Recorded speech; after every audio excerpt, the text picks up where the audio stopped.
I have been a member of Gurdjieff group, from order to disorder.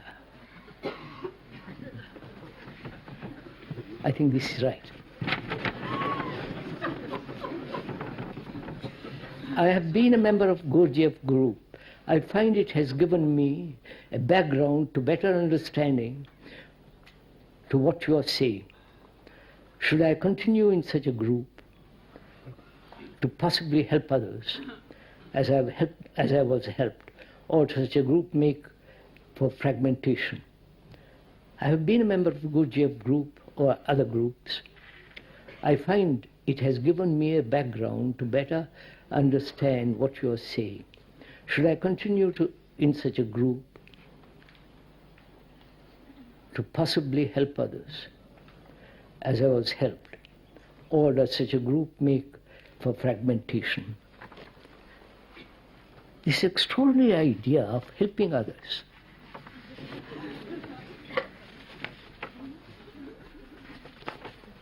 As though you have got extraordinary comprehension, beauty, love, truth, and the whole world of order, and that great immense sense of wholeness. With that you want to, if you have that, you don't talk about helping others, right?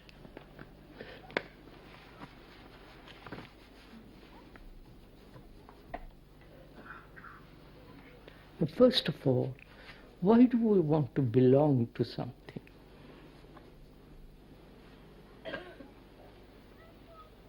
Belong to some sect, some group, some religious body. Why?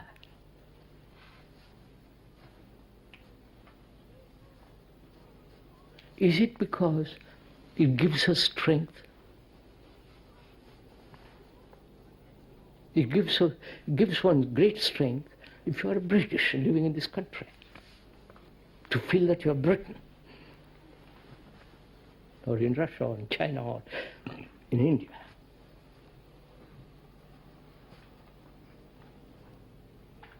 Is it that we cannot stand alone?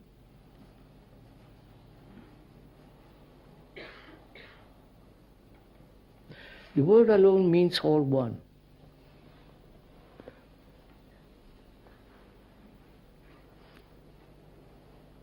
Is it that we need encouragement?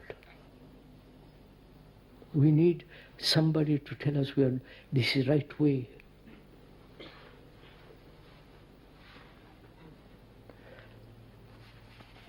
And the questioner says, as I belong to certain groups, they have helped me to understand you. Understand what? Me? Do please look at it. Understand what we are talking about. Do you need interpreters to understand what we are talking about? To be kind, to love, to have no sense of nationality. Does it need anybody to tell you?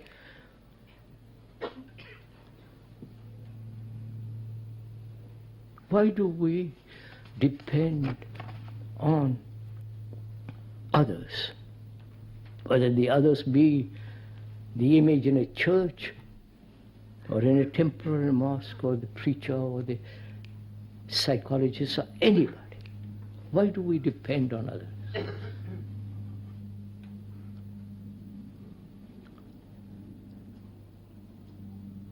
If we do depend on others psychologically, we become second-hand people, which we are.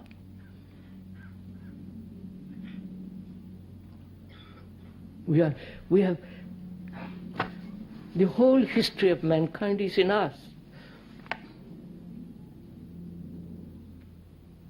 Whole story of mankind is not in books. There is the outward things, but the whole history is here.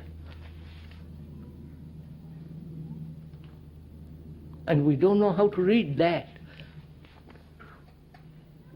And if we could read it, and to read it You're not the reader. You understand? You are the book. But when you read the book as a reader, it has no meaning. But if you are the book and the book is showing you, telling you the story, and you are not telling the story, but the book is telling. Then you will not depend on a single person.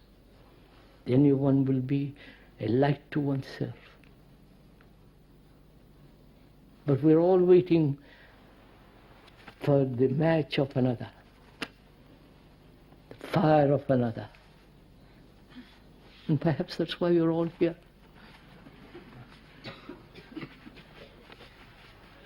And that's where the tragedy lies.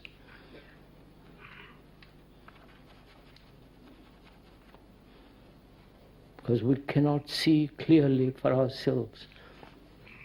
And before we help others, we have to see clearly, for God's sake.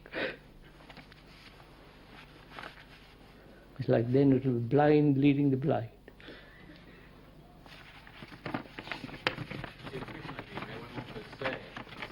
You fly, and we see this fly, but you also help year after year those who come again and again. Sir, I'm glad you come here after a year. I would too. Like going and seeing the mountain day after day. There's great beauty in the mountain. I'm not saying on the mountain. There's great beauty in the mountain. The skyline, the snow, the valleys, the absolute quietness. And the river flowing, rippling along, chattering. There's great beauty in that.